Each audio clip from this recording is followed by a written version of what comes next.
초대교회에서 중요한 터닝 포인트들이 몇 개가 있습니다. 먼저 오순절 날 성령께서 마가의 다락방에서 기도하던 120명에게 임하셔서 그들이 나가서 마침 절기를 지키러 온 모든 디아스포라 유대인들에게 난곳방언으로 복음을 증거합니다. 그 일 이후로 급격하게 예루살렘의 교회가 커지죠.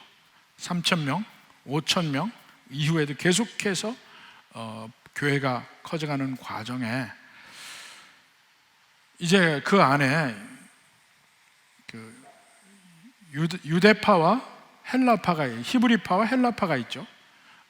그 유대인들 안에서도 헬라파는 주로 이방인 쪽에서 살던 배경에 있던 사람들, 그런 사람들인데, 그래도 그들은 근본적으로 유대인이지만은 주로 헬라 문화에 더 있고 외부에 살았고 또한 헬라어를 주로 사용했고 뭐 이런 사람들. 히브리파는 그 당시에는 이미 히브리어가 거의 죽었습니다. 그래서 대부분이 아람어를 사용했어요. 그러니까 헬라어가 그 만국 공용어가 되기 전에는 그 아람어가 만국 공용어였습니다. 바로 그 직전에 그 팔레스타인 땅을 다스리던 사람들이 그 수리아에 있는 그 셀루키드 왕조, 안티오쿠스 그 왕들이었거든요. 그 사람들이 쓰는 말이 아람어였다고요. 그러니까 아람어를 많이 쓰다가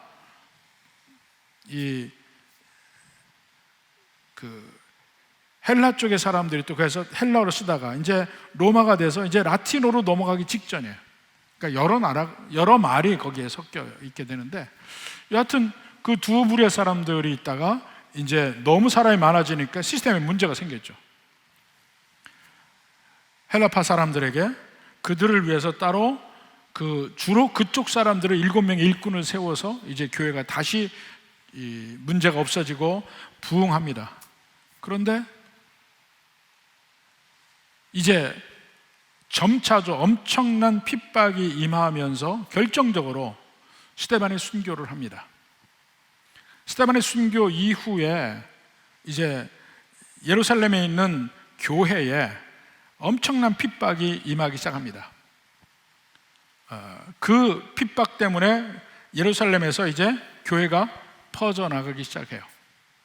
점차적으로 퍼져나가기 시작해서 이제 결정적으로는 그 주후 70년에 예루살렘이 로마 군에 의해서 함락되고 나서는 예루살렘 안에 유대인들이 살 수 없게 됩니다. 완전히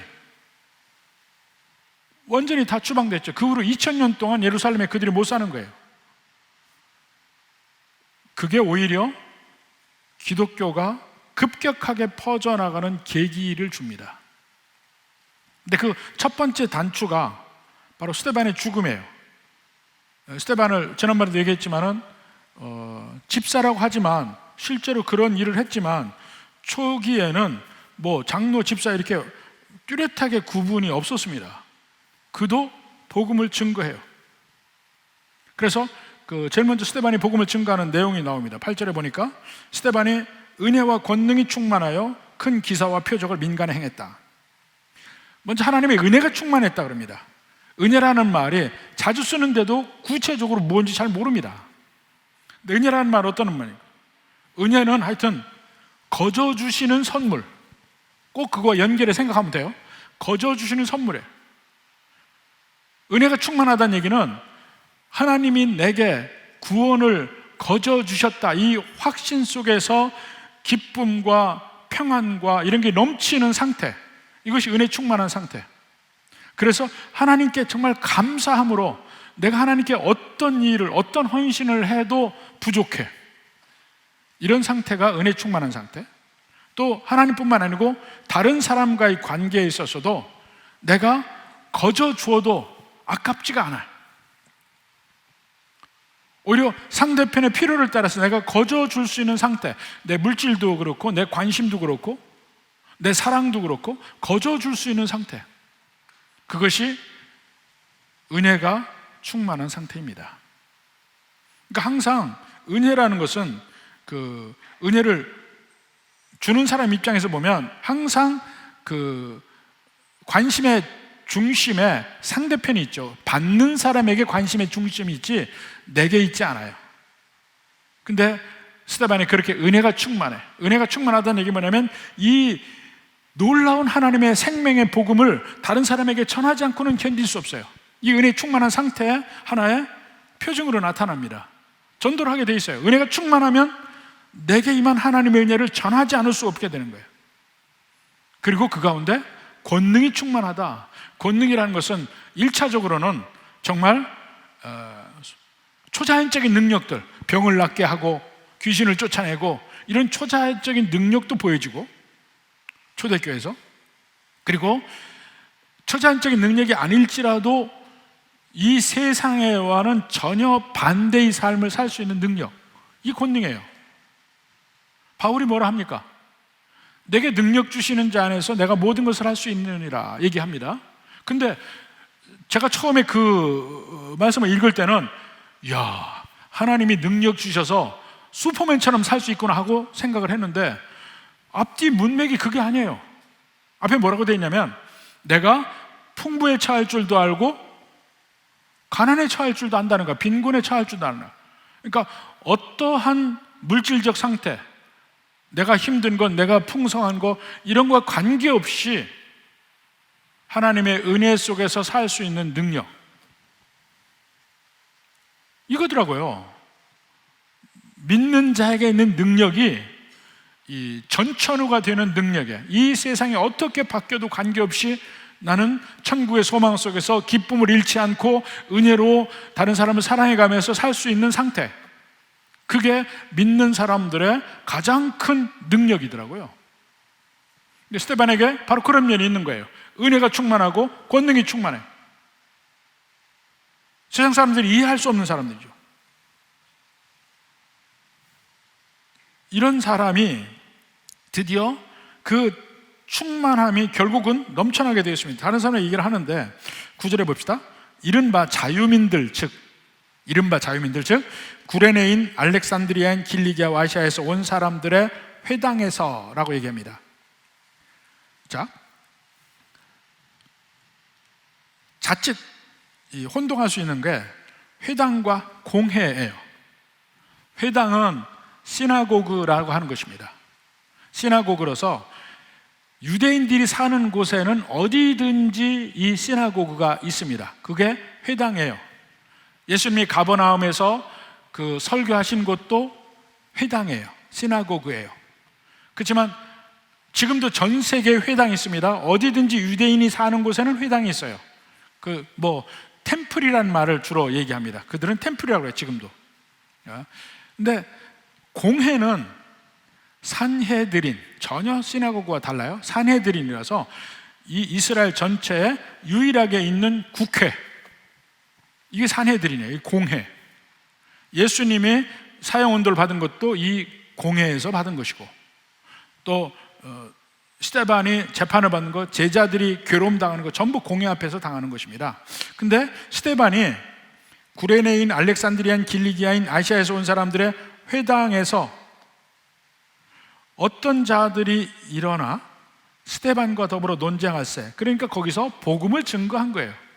사실 스데반은 이름으로 봐서 헬라 이름입니다. 그러니까 그는 아마도 헬라파 유대인이에요. 그리고 여기서 구레네인, 알렉산드리아인, 길리기아인, 아시아 사람들이라 하면 이들이 회당에 있는 거 보면 기본적으로 이 사람들은 거기 출신의 유대인들이에요. 그러니까 거기 출신들이기 때문에 헬라 말이 훨씬 편하죠. 이방적인 면에서 헬라 말이 훨씬 편해.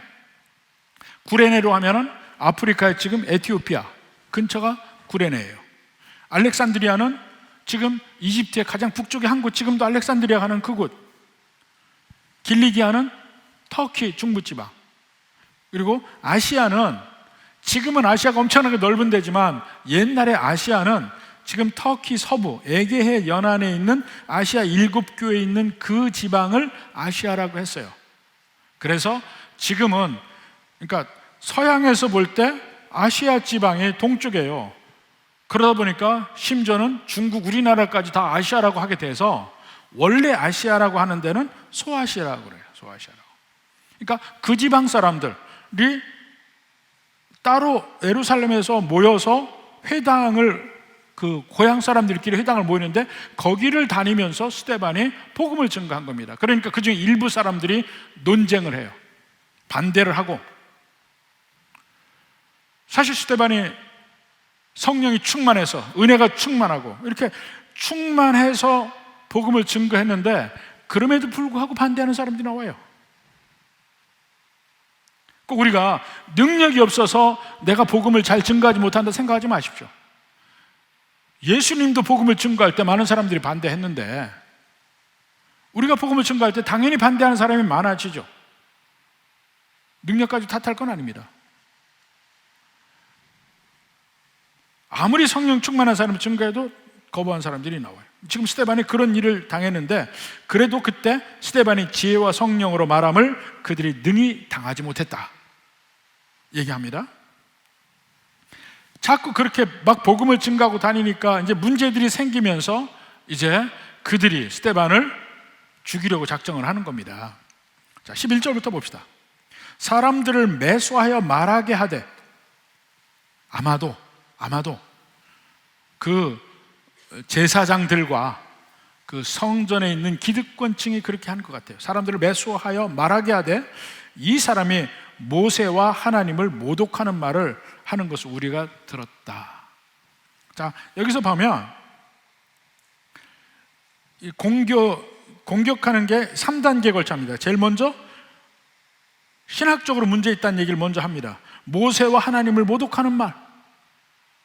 예나 지금이나요, 이 목사를 공격하고 목사를 쫓아내려면 항상 거는 게 신학적인 문제. 그러니까 쫓아내려면 제일 먼저 은혜 받으려고 하는 것이 아니고 꼬투리를 잡기 위해서 설교를 이잡듯이 뒤집니다.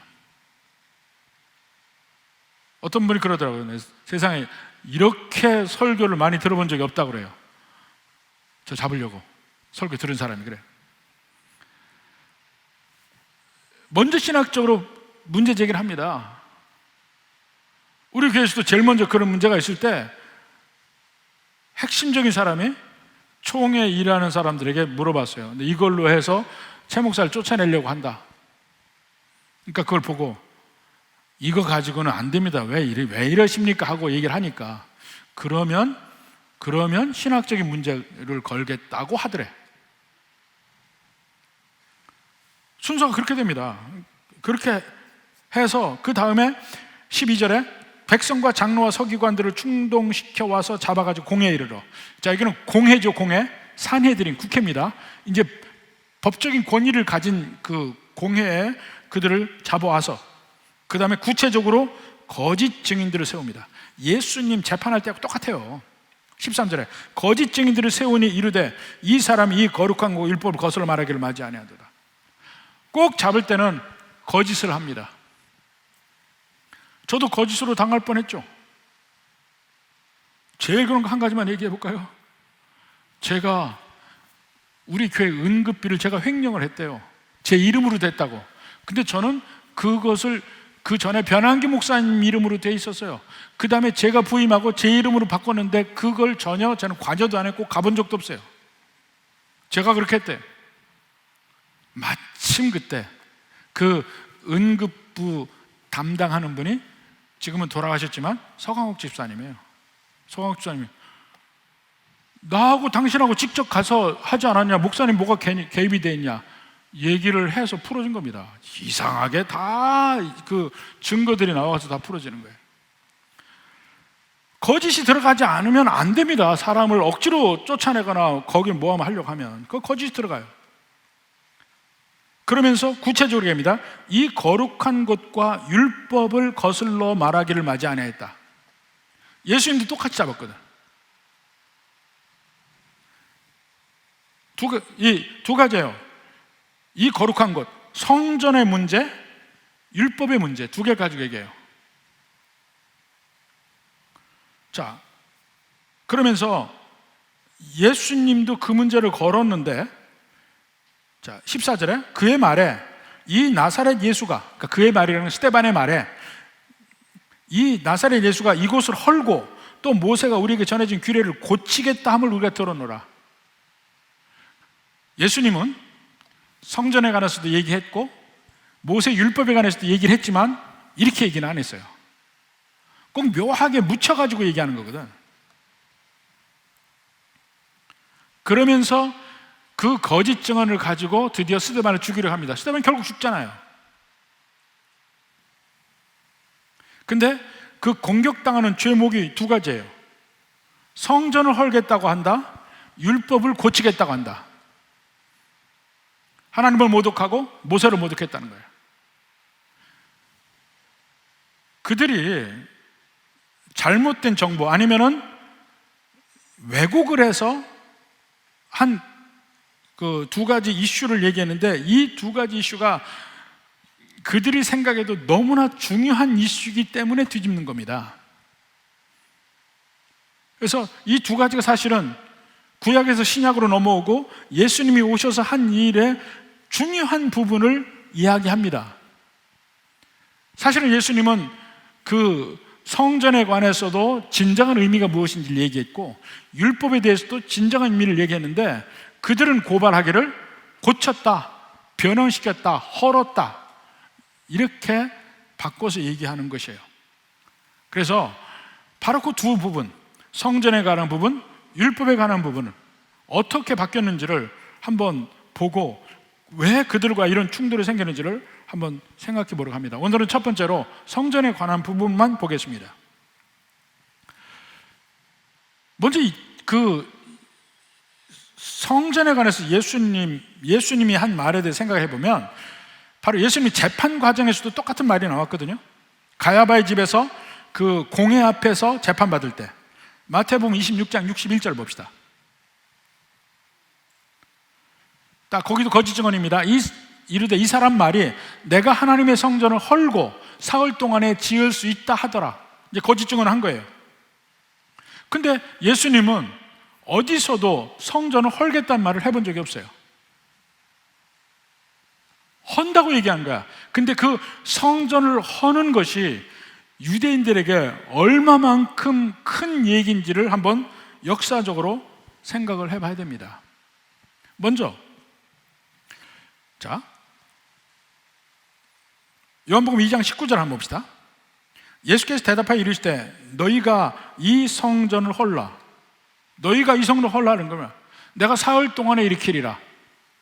예수님이 헌다는 얘기 안 했거든요. 너희 혹시 헐지라도 내가 사흘 동안에 일으키겠다고 하는 것인데 유대인들이 이야기합니다.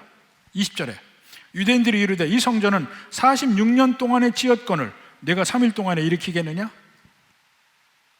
46년 동안 지었다는 얘기는 바로 직전에 헤롯 대왕이 성전을 지은 걸 얘기합니다. 성전은 제일 먼저 솔로몬 왕 때 지었죠. 솔로몬 왕 때 성전을 지어서 이스라엘 그 역사, 유다 왕국의 역사가 되어질 때까지 성전은 솔로몬의 성전이 존재합니다. BC 586년까지. 그러다가 느부갓네살 왕에 의해서 완전히 멸망하고 성전도 다 회파됩니다. 그리고 나서 그 느부갓네살 왕의 바벨론이 멸망하고 페르시아가 들어선 뒤에 스룹바벨이 포로에서 1차로 귀환합니다. 거기 포로 귀환이 1차, 2차, 3차가 있어요. 1차로 귀환해서 제일 먼저 한 일이 성전을 다시 짓는 일입니다. 그래서 성전이 다시 지어지는 것이 70년 만엔 BC 516년에 성전이 다시 지어져요. 봉헌을 해요. 70년 만에. 그들에게 나라가 없어도 나라보다 더 중요한 게 성전이었어요. 그러니까 성전부터 짓는 거야. 그래서 그 성전을 지어서 이어가게 하는데 결국은 또 계속해서 식민지 생활을 하잖아요.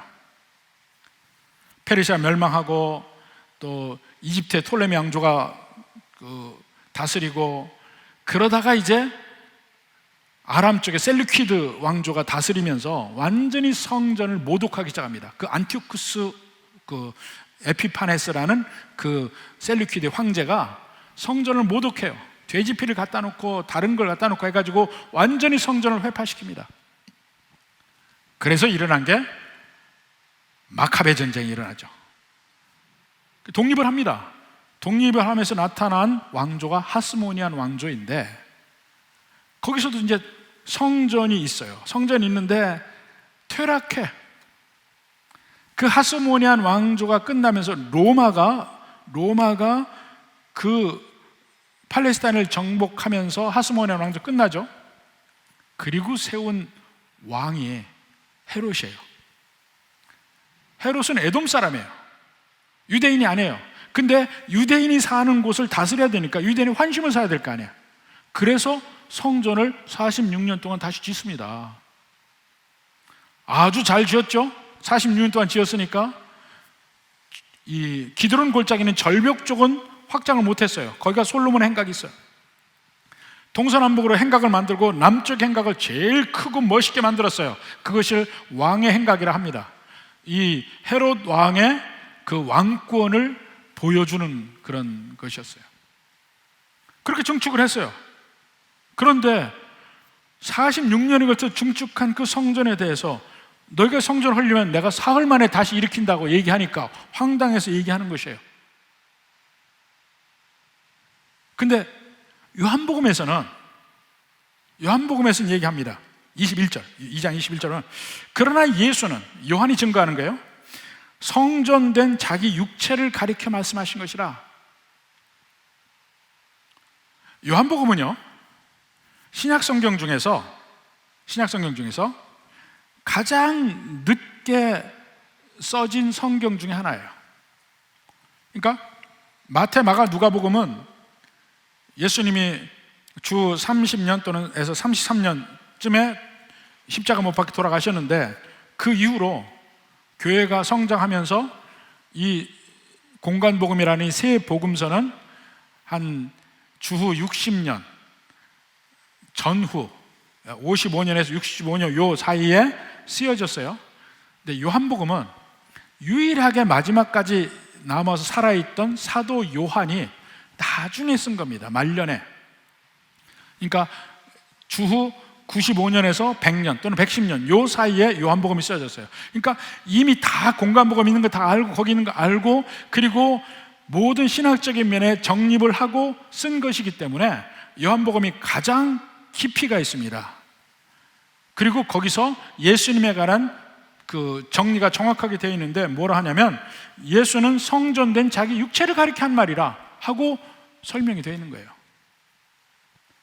구약의 성전이 사실은 예수님을 가리키는 것이다. 예수님 스스로도 얘기했고, 그걸 다시 한번 사도 요한이 확증해서 얘기하는 것입니다.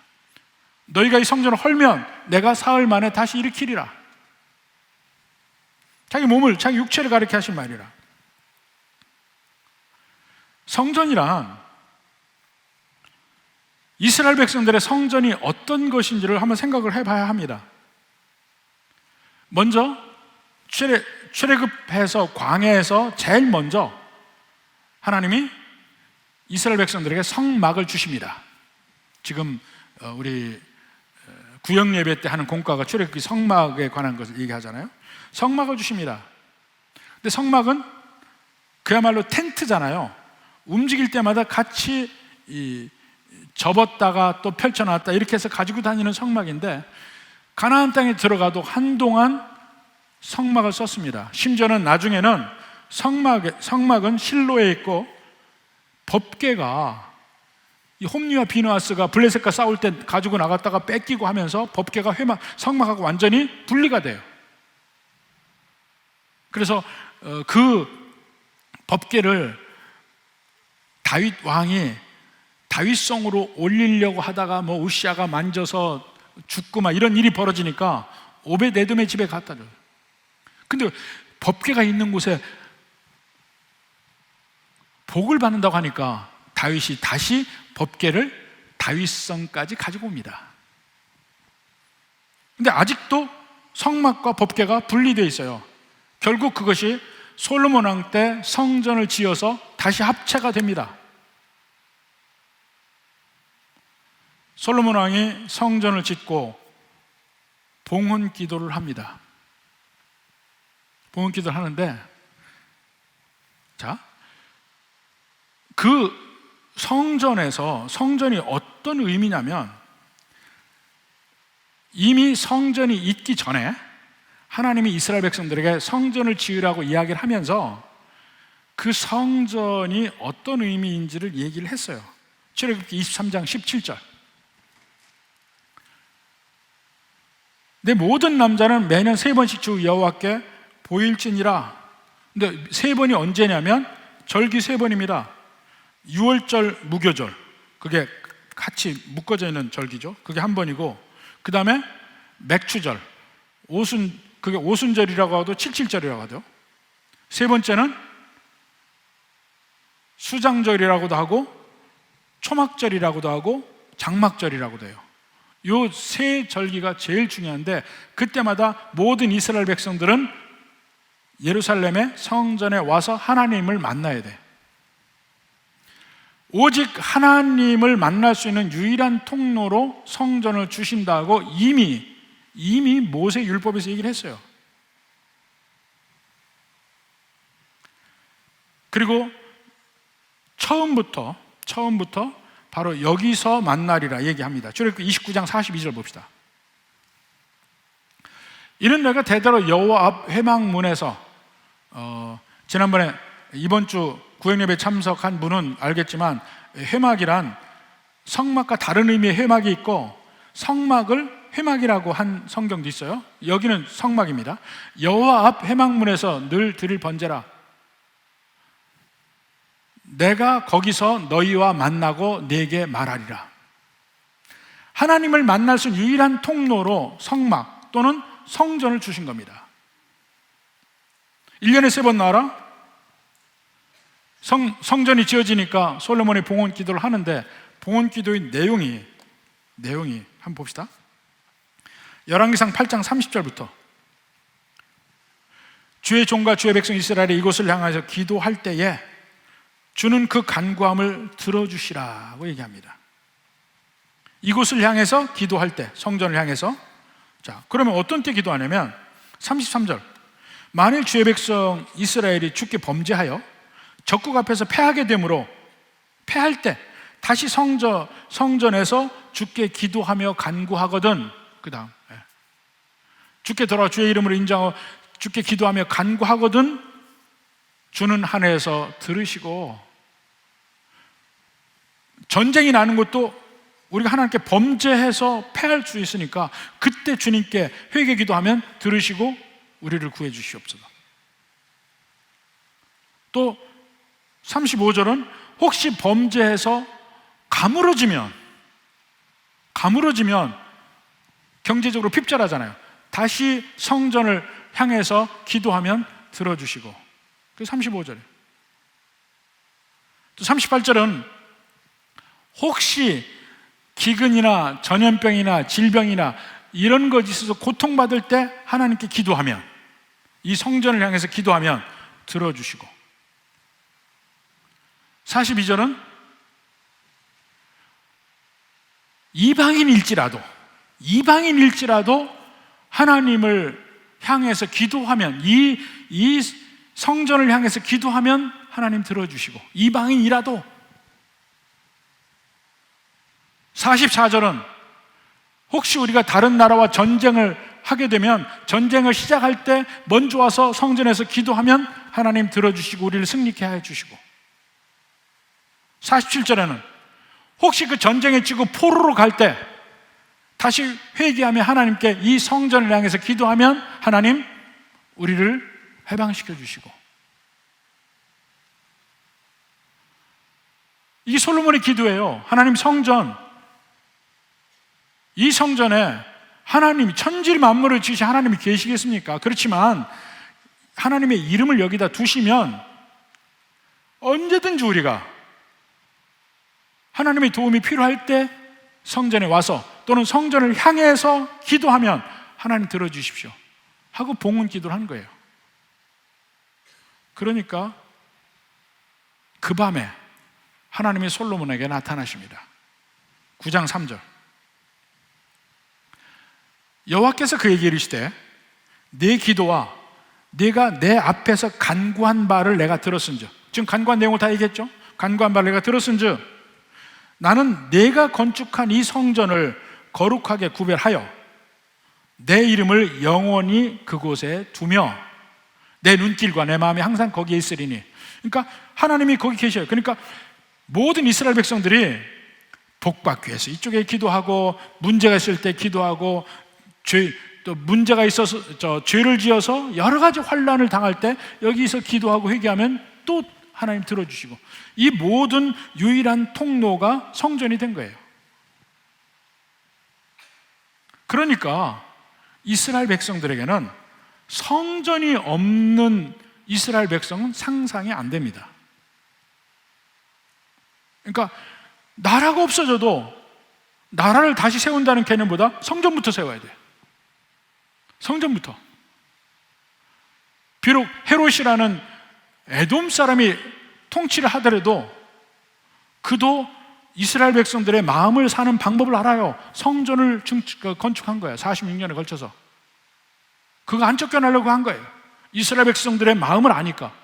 그런데 이 기득권층의 제사장과 그 장로들과 서기관들이 예수님을 죽이는 방법이 뭐냐면 성전을 헐라고 그랬다는 거야. 예수님은 성전을 헐으면 내가 3일 만에 일으킨다는 얘기는 예수님의 몸을 이야기한 건데 전혀 이해가 안 되고 있죠. 이스라엘 백성들의 성전이 그만큼 중요합니다. 지금도 중요합니다. 예수님이 십자가 못 박히신 뒤에 주후 70년에 예루살렘이 다시 로마군에게 점령을 당합니다. 디도 장군이 들어옵니다. 성전을 불질렀어요. 그러니까 성전에 금으로 되어 있던 모든 부분이 돌 사이에 금으로 스며 들어가니까 로마 병정들이 그 돌을 다 치우면서 그 금을 찾으려고 했어요. 돌 하나도 돌 위에 남지 않는 일들이 벌어집니다. 그리고 유대인들은 예루살렘에 못 살게 하니까 2000년 동안 예루살렘 성 안에 유대인들이 들어가 살 수가 없었어요. 그 사이에 아랍 사람들이 들어옵니다. 지금의 팔레스타인 사람들이 들어옵니다. 아랍 사람들이 살면서 새로운 어설프게 모세 오경을 읽은 마호메트라는 사람이 이슬람교를 만들어요. 만들고, 자, 아랍 사람들이 근원이 누굽니까? 이스마엘이잖아요. 그들은 아브라함을 인정을 해요. 아브라함이 그 팔레스타인에 사는 거 다 인정을 하고 자기 조상이라고 그래요. 아브라함. 요즘에 그 아랍과 유대인들을 다시 서로 합치려고 하는 프로젝트 이름이 아브라함 프로젝트예요. 같은 조상이라니까. 근데 하필이면 이슬람교를 창시하는 마호메트가 태어난 곳은 메디나,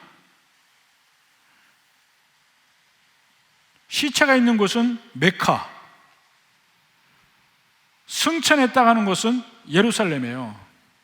시온산에 바위가 있습니다. 거기에 이렇게 발자국이 있어요. 굉장히 커요. 사람 발자국 좀 큰데 발자국이 있다니까 그게 거기를 밟고 승천한 곳이라 이렇게 얘기를 하는 것이에요. 이슬람교의 3대 성지가 메카, 메디나, 예루살렘이에요. 거기다가 모스크를 지어놨어요. 자, 2000년 만에 이스라엘 나라가 회복이 됐는데 자기들에게는 제일 필요한 게, 나라보다 더 필요한 게 성전인데 성전을 지금 못 짓고 있어요. 이미 성전을 지을 모든 만반의 준비는 다 되어 있습니다. 근데 지금 그 모스크를 쓸고 거기 성전을 지었다가는 세계 3차 대전이 일어나요. 못하고 있는 거예요. 그들의 염원은 하여튼 여차 기회가 있으면 성전을 다시 짓는다. 이렇게 이스라엘 백성들의 심령 속에는 성전이 가장 중요한 것이에요. 근데 성전이 없으니까 하나님과의 통로가 막힌 거예요. 하나님과 이 통로가 막히면 복도 막힌 거야. 그들이 얼마나 그걸 갈망하겠습니까? 근데 바로 그 성전의 문제를 가지고 예수님을 공격한 거예요. 예수님이 성전을 헐겠다고 했다. 아니죠. 예수님은 그 성전의 진정한 의미는 예수님의 몸이라는 거예요. 예수님 자신이라는 것을 나타낸 것인데 그게 안 들리죠.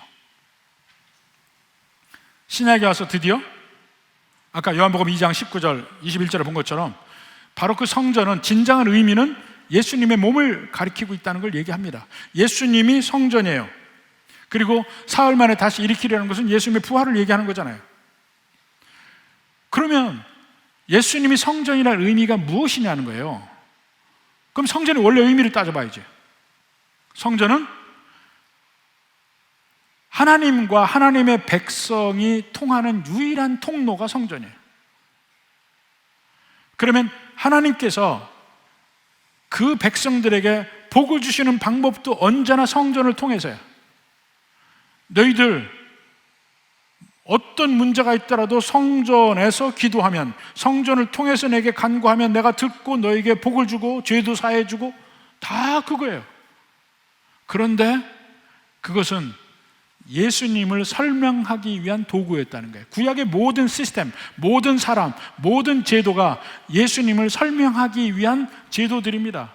그것을 우리는 모형이라고 얘기해요. 타입이라고 얘기합니다. 타입, 모형. 예수님이 성전됐다는 것은 예수님만이 하나님과 통하는 유일한 통로라는 거예요. 성전처럼. 자, 요한복음 14장 6절에 예수께서 이르시되 나는 길이요 진리요 생명이니. 예수님이 길이에요. 어떤 길? 하나님과 하나님의 백성을 연결하는 길. 나로 말미암지 않고는 아버지께로 올 자가 없느니라. 구약의 백성들은 성전을 통하지 않고는 아버지께 빌 수 있는 길이 없었습니다. 똑같아. 그러면 예수님을 통해서 아버지를 만나는 방법이 뭡니까? 요한복음 16장 23절부터 봅시다. 그날에 너희가 아무것도 내게 묻지 아니하리라. 내가 진실로 진실로 너에게 이르노니 너희가 무엇이든지 아버지께 구하는 것을 내 이름으로 주시리라. 이거 예수님을 통하는 거예요. 내 이름으로. 우리가 기도할 때 예수님의 이름으로 기도합니다 하는 의미가 예수님을 통해서 하나님을 만나는 거예요. 24절에 지금까지는 너희가 내 이름으로 아무것도 구하지 아니하였으나 구하라. 예수님의 이름으로 구하라. 그리하면 받으리니. 이것이 바로 솔로몬이 기도한 것과 똑같잖아요. 솔로몬이 성전에 대해서 기도한 것과 똑같은 게 우리는 성전 대신 예수님이 있어서 이제 예수님을 통해서 하나님을 만나는 것이죠. 예수님이 성전인 거예요. 근데 이제는 예수님 이 땅에 안 계시잖아요. 어떻게 계십니까? 영으로 계시는 거예요. 이스라엘 백성들의 성전은 예루살렘에 있는 구체적인 그 시온산에 세워져야 되지만 예수님은 우리에게 영으로 계시는데 어떻게 계시냐면 마태복음 18장 20절부터 봅시다. 두세 사람이 내 이름으로 다시 얘 이름으로 모인 곳에는 나도 그들 중에 있느니라. 이제는 어디든지 예수님의 이름으로 모이기만 하면 거기가 성전이에요. 좀 더 얘기하면 예수님의 몸이 성전이잖아요. 예수님의 몸이. 근데 예수님의 몸이 죽고 사흘 만에 일어난 것이 성전을 헐고 다시 성전을 일으킨 면이라고 얘기하잖아요. 근데 예수님의 영적인 몸이 교회잖아요. 영적인 몸이 교회잖아요. 바로 그 교회를 이야기합니다. 고린도전서 3장 16절. 너희는 이 복수예요. 너희는 너희가 하나님의 성전인 것과 교회가 하나님의 성전인 것과 하나님의 성령이 너희 안에 교회 안에 계시는 것을 알지 못하느냐. 앞에 문맥도 다 마찬가지입니다. 9절부터 보세요. 3장 9절. 우리는 하나님의 동역자들이요 너희는 하나님의 밭이요 하나님의 집이니라. 바울이 교회를 세우는 교회의 일꾼들이 하나님의 동역자고 너희는 하나님의 집이라는 거야. 성전이에요. 너희가 성전이라. 그리스도의 몸이고 성전이고 그 교회예요. 자, 10절에 내게 주신 하나님의 은혜를 따라 내가 지혜로운 건축자와 같이 터를 닦아두매 다른 이가 그 위에 세우나 그러나 각각 어떻게 그 위에 세울까를 조심할지니라. 교회를 세우는 걸 얘기하는 거예요. 바울이 고린도 교회를 먼저 개척을 했죠. 먼저 고린도 교회를 세웠습니다. 터를 닦았죠. 그 다음 사람들이 계속해서 그 교회를 발전시켜 나가는 거예요. 그러니까 교회를 지었다, 성전을 짓는다는 개념으로 얘기합니다. 자, 예수님의 몸이 성전이고 교회, 믿는 백성들의 모임, 두세 사람이 모인 중에도 예수님이 거기 계신다 했으니까 그게 성전. 또 하나는 믿는 개개인의 몸이 성전이라고 얘기하죠. 고린도전서 6장 19절 너희 몸은 진짜 몸이에요. 우리 몸, 이 피지컬한 몸, 너희가 하나님께로부터 받은 바 너희 가운데 계신 성령의 전인 줄을 알지 못하느냐. 성령이 거하시는 우리 몸이 너희는 너희 자신의 것이 아니라.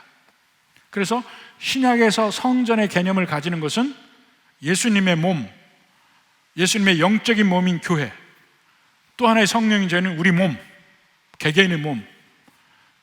그래서 솔로몬이 성전에 대해서 기도한 모든 내용이 적용이 됩니다. 적용이 돼. 교회에서 모여서 기도할 때마다 어떠한 것을 가지고 기도를 해도 예수님의 이름으로 기도할 때 하나님이 들으시는 것이고, 우리가 개인이 어디서든지 기도해도 예수님의 이름으로 기도할 때 들으시는 것이고, 하나님과 통할 수 있는 통로가 우리 개개인에도 통로가 있고 교회도 집합적으로 하나님께 통로가 있는 거예요. 그러니까 완전히 예루살렘의 그 시온산의 성전에서 우리는 자유로워졌죠. 그들은 아직도 오신 예수님을 모르고 아직도 성전을 지을 것을 고대하고 있어요. 이슬람교도 그런 식이야. 그들은 유대인들이 예루살렘의 성전 그곳을 갈망하는 것처럼 이슬람교도들은 메카를 갈망합니다. 죽기 전에 한번 꼭 가봐야 되는 곳, 그 메카예요.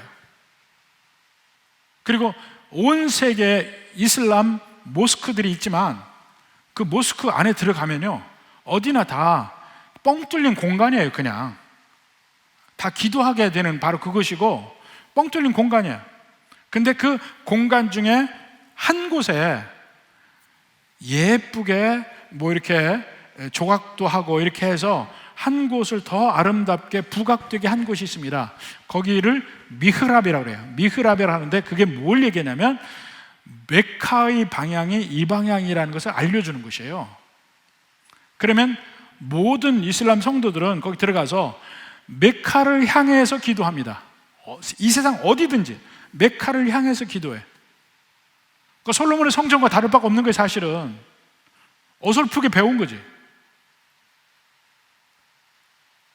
우리는요, 아무데도 향해도 돼. 아무데도 안 향해도 돼. 우리 새벽 예배 보면 재밌어요. 각각 다 자기들 편한 자세로 기도해요. 앞을 보고 기도하는 사람도 있지만은 그 의자에 올라가서 엎드려 기도하는 사람도 있어. 그 사람은 전혀 엉뚱한 방향으로 기도하죠. 아무 관계없어요. 어디서 기도하든 관계없어요. 우리에게 이 자유함이 있고 언제나 하나님을 만날 수 있는 이 축복이 우리에게 임한 것입니다. 예수님이 성전됨을 통해서, 그리고 예수님이 진정 우리와 하나님의 관계를 다시 맺어줬잖아요. 에덴 동산에서는 죄 짓고 나서는 에덴 동산은 완전히 두리도 화형검으로 막혀 있어요. 하나님과의 관계가 끊어졌어요. 근데 하나님이 차츰차츰 구원의 역사 속에서 조금씩 하나님과 만날 수 있는 지점을 주셔요. 제일 먼저 주신 지점이 성막, 그 다음에 성전. 분명히 지점을 주셨는데 제한돼. 꼭 거기에 가야 되고 그곳을 향해야 되고 꼭 성전만을 통해서 하나님을 만날 수 있게 됐습니다. 구약은. 신약은 그 제한이 다 풀렸죠. 어디든지 예수님 믿는 사람들이 예수님의 이름으로 기도하고 예배하기만 하면 그곳에서 하나님을 만날 수 있고 솔로몬이 얘기한 이런 모든 기도 다 할 수 있어요. 이게 복이 아닙니까? 이러한 복을 알지 못하고 스데반에게 하나님의 거룩한 곳을 모독했다는 거예요. 변질시키려고 했다는 거예요. 그리고 공격합니다. 그들에게도 참된 하나님의 복음이 증거되기를 바라고, 우리에게 있는 그 놀라운 특권이 무엇인지도 다시 한번 생각할 수 있기를 바랍니다. 이 은혜가 넘쳐서 어디서든 언제든지 예배하고 기도하고 하나님을 만나고 하나님과 동행하는 여러분이 되기를 주님의 이름으로 축원합니다.